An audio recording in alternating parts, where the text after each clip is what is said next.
going on, everybody? This is Julien Stoutt, licensed personal trainer, licensed PE teacher, world record powerlifter, and special education teacher, here to take the fear out of fitness. Guys,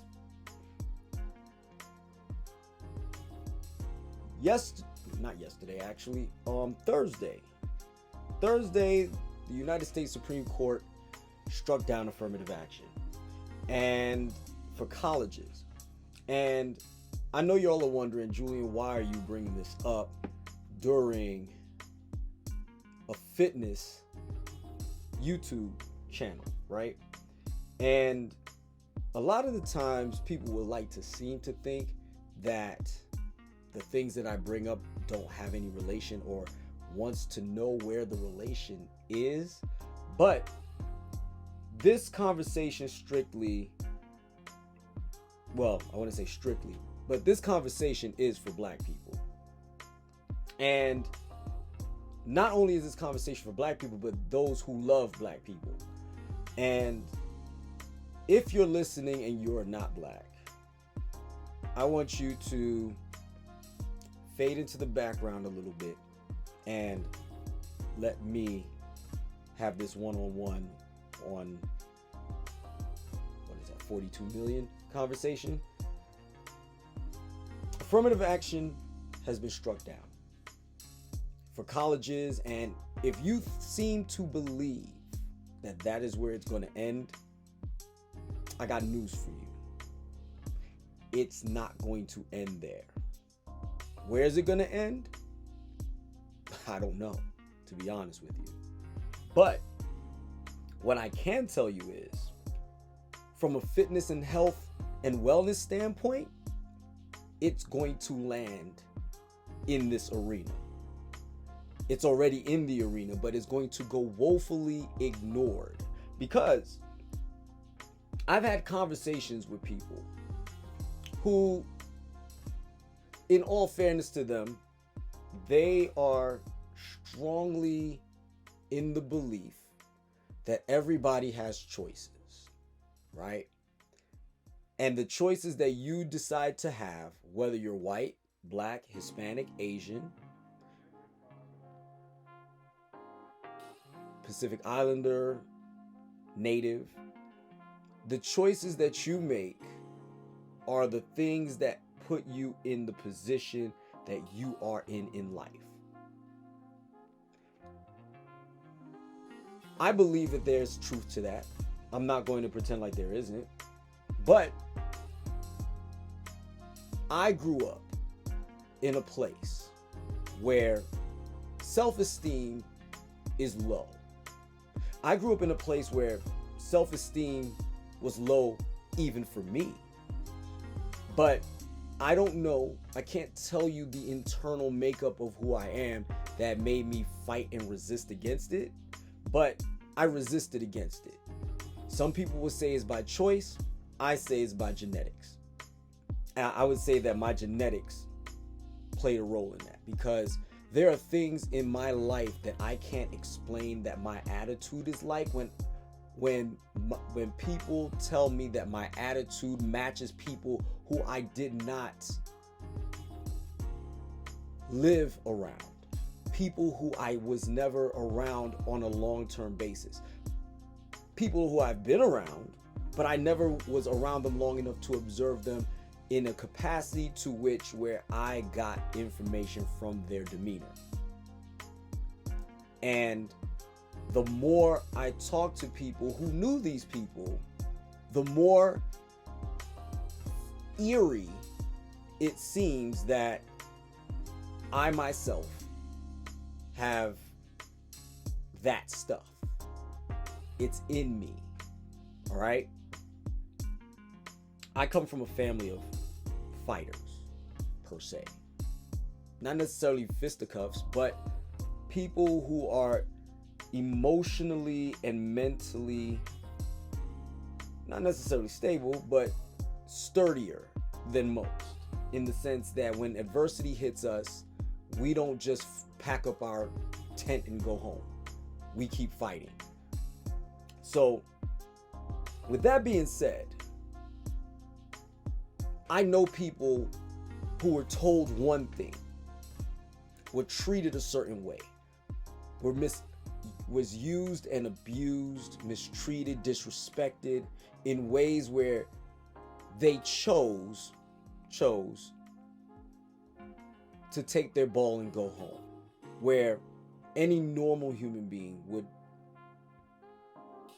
be reasonable even if it's not from an assertive standpoint, it's still a standpoint of, I don't deserve to be treated like this. I'm not dealing with y'all. I'm not even going to be in the same room with you to be treated like this. Whatever issues you got going on in your life that you want to turn around and try to treat me like that, I'm not with it. However, the reason why I'm bringing this up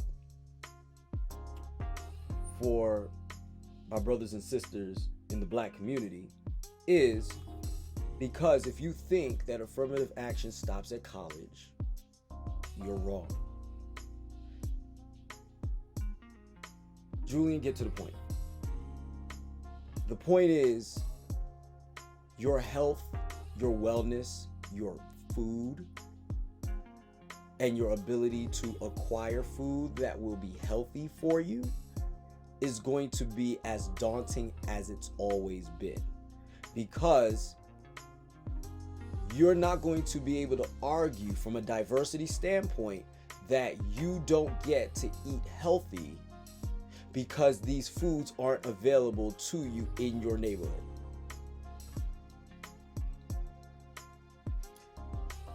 These food deserts are going to continue to affect you, Black people. And I say you, Black people. I meant you, Black people. You, Black people. It affects me in a way. It affects everyone. It affects people specifically who live in particular cities across the country. If you live in Memphis, Tennessee, if you live in San Antonio, if you live near Houston, Kansas City, these are all towns or cities known to be highly populated Black cities. All right? You're living in the food desert. A food desert is described as a metro population who are low income and live at least 1 mile away from the nearest urban grocery, or 20 miles from the nearest rural grocery, or live at least 1/2 mile away from the nearest urban grocery, or 10 miles from the nearest rural grocery. All right? 10% of Memphis's population lives at least 1 mile away from a urban grocery, or at least 20 miles from a rural one.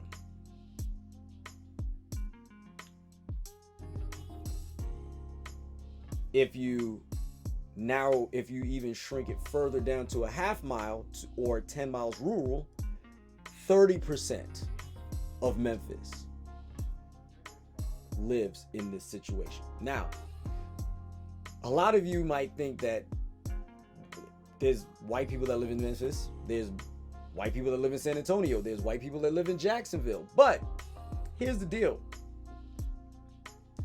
A lot of you don't realize that a majority, a high concentration of Black people live in these cities. Don't believe me? Like to hear it? Here it goes. I'm gonna share my screen with you. Cities with the largest Black populations. This is where we're at right here. So I want you to see it. It's a list of cities, U.S. cities with the large Black populations. Let's start with South Fulton, Georgia. South Fulton, Georgia has 93% of its citizens being Black. All right. Jackson, Mississippi, 80%. Detroit, Michigan, 80%. Birmingham, Alabama, 70%, 69.8. We're going to say 70. Miami Gardens, Florida, 67%. Memphis, Tennessee, 63%. Montgomery, Alabama, 62%. Baltimore, Maryland, 60%. Augusta, Georgia, 59%. Shreveport and New Orleans equal at 58 and 57% respectively. Macon, Georgia, 56%. Baton Rouge, Louisiana, 55%. Hampton, Virginia, 54%. Newark, New Jersey, 53%. That's the top 15. Now let's get to which cities have the most living in food deserts. Memphis, Tennessee. San Antonio. Riverside, California. Let's see if Riverside, California is in this. Believe it or not, no. Well, Inglewood, California, but that's not. Is that Riverside, California? We'll find out here shortly. Is that near it? I know Inglewood is quite black, actually, but that goes without saying.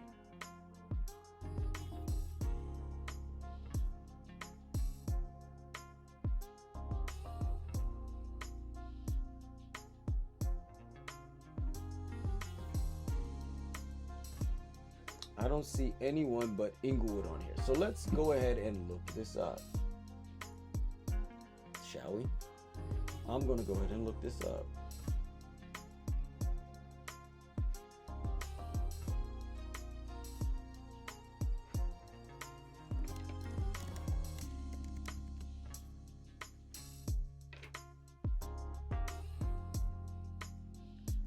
Riverside, California. Let's see where Riverside is close to.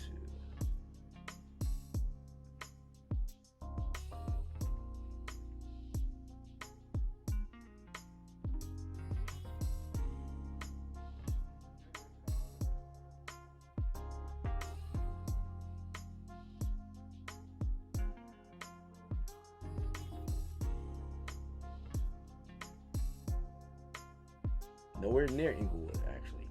Quite a distance away is Riverside. Actually, it's closer to San Bernardino. Food desert. All right.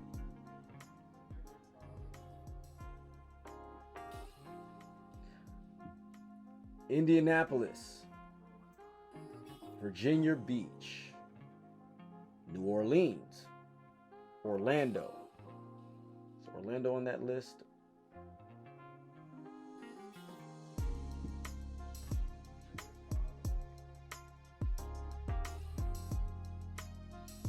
Tallahassee, West Palm Beach,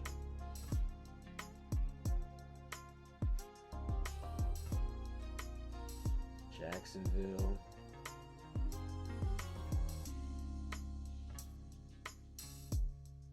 Pompano,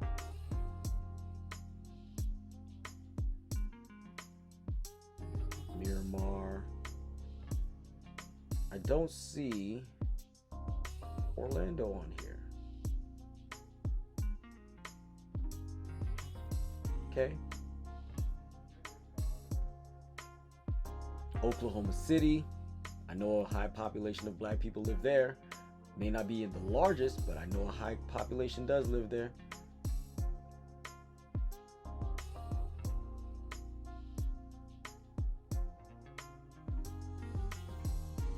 All right. Dallas, Tampa, Florida, which is probably closer to West Palm Beach. Richmond, Virginia, which is close to Hampton. Birmingham, Alabama, which is on that list. Montgomery, Birmingham, number 4. All right. Houston, Jacksonville, Kansas City. Is Kansas City on that list?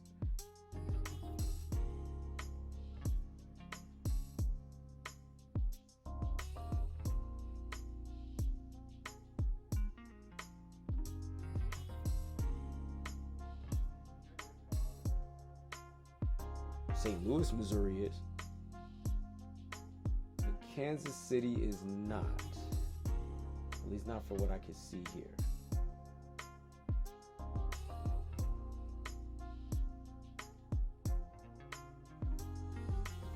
Okay.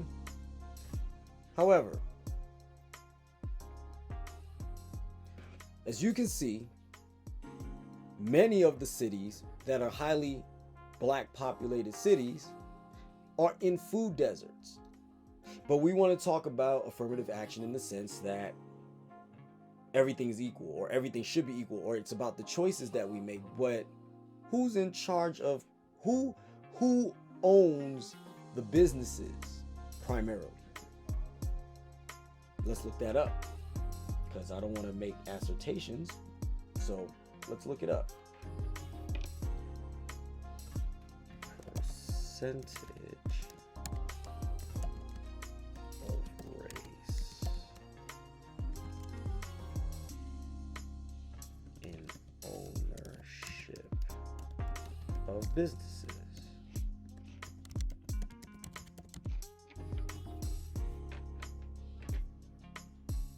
I'm gonna let you see this for yourself. The most common ethnicity among business owners is white, which makes up 67% of all business owners. Comparatively, 15.5% of business owners are Hispanic or Latino, and 6% of owners are Asian. Let's do the math. 67-15, you're looking at 82%, 82.5% of business owners are either white or Hispanic. 82.5. 82.5 and another 6.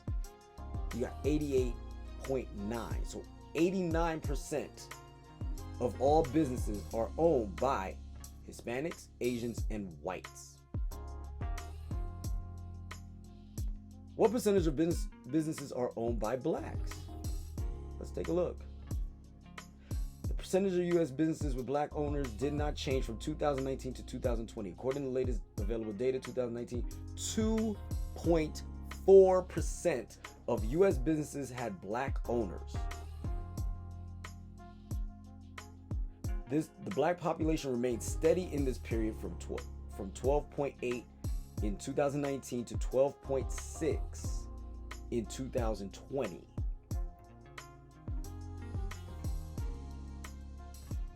So there isn't even an equal representation of black ownership based on population in this country. So if we don't own most of the businesses, whose responsibility is it to place businesses in our communities that are capable of providing these needs, if it's all about equal opportunity?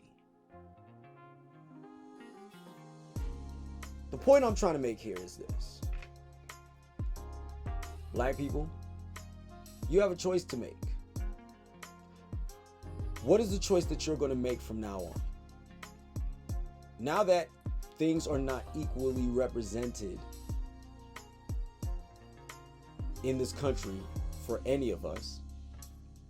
By the way, I own my own business, so I run in the 2.4%. Those of us who are in the position to ask this question, when are you going to wake up? When are we going to wake up and realize that things that we put into our bodies is killing us? At every turn you look, at every turn when it comes to health, fitness, and wellness, you look, we are at the bottom. We are at the bottom when it comes to graduation rates. We are at the bottom when it comes to ownership of businesses. Some of it is our fault. Not entirely, but some of it is our fault based on the choices we make.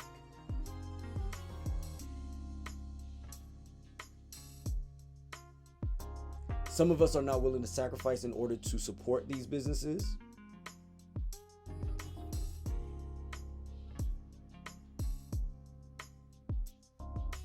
My cousin legitimately opened, her and her husband opened up a grocery store in the middle of the Bronx. And I'm here to tell you, it didn't last long. The entrepreneurial spirit of my cousin and her husband did allow them to open a restaurant, which is, to my knowledge, still running. But the grocery store, no, fresh fruits and vegetables. And I mean on the regular, fresh fruits and vegetables. But nobody was buying it. But we're the first ones to complain about the things that we don't have and the opportunities that aren't in our favor. We're quick to drink the Kool-Aid. We're quick to get the ham hocks and pig's feet, the traditional southern foods that we would eat when we were enslaved. When the truth is, we don't have to do that anymore. We choose to do that now.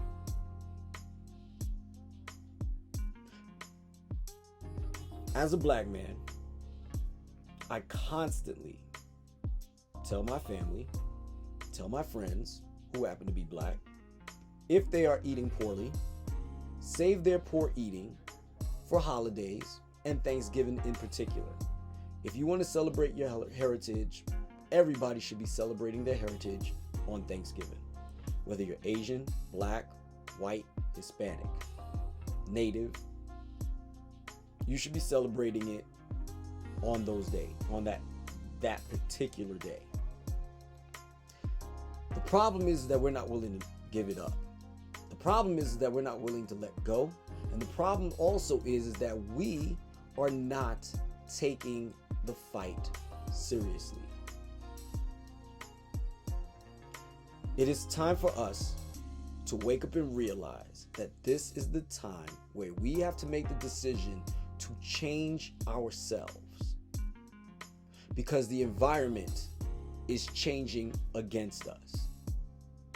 And if the environment is changing against us, the only thing we can do is either go with it or change against it also. It's going right, you go left. It's going left, you go right. It's going up, you go down. It's going down, you go up.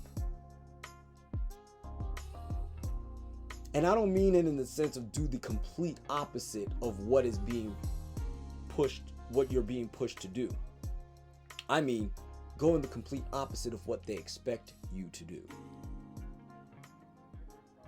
Because I have news for you. In the very near future, your health and wellness is going to be relatively, your longevity is going to expand greatly over the next 40 years. Your ability to live beyond the age of 50, 60, 70, 80 is going to expand in the next 40 years. We are the generation, those of us who are in our 40s, in our 50s, we are the generation that is probably going to see more octa and nonagenarians than any other group of people in the history of the world. And I'm talking about every race. Even though the life expectancy has dropped in America recently, even for whites, the truth is, over the next 40 years, you're going to see a higher concentration of octogenarians and nonagenarians and centurions than you've ever seen in the history of the world. The choice is, are we going to be a part of it, or are we going to be spoken of like polar bears? All of the negative connotations that are applied to us, are we going to go the other way now? Or are we going to move past this mindset of mediocrity? Are we going to move past this mindset of lowered expectations? Because as you can see, if it's about college, you're not going to get into college simply based on the fact that you have a different skin shade than white people. As a matter of fact, ironically, this whole thing was about Asians. Because Asians were being discriminated against because they had the grades, they had the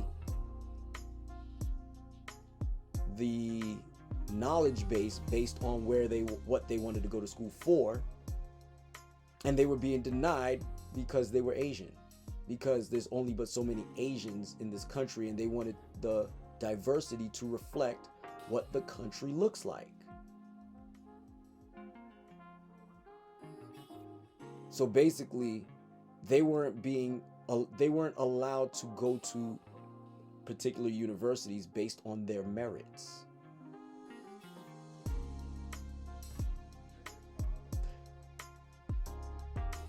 There's a whole host of issues that far other YouTubers talk about when it comes to the black community, and I'm not going to get into them here. But what I will say is that this is the time where all of our issues needs to be addressed. All of our issues needs to be rested and put away and moving in the direction so that you and I can be the best you. Guys, don't forget to comment at the bottom.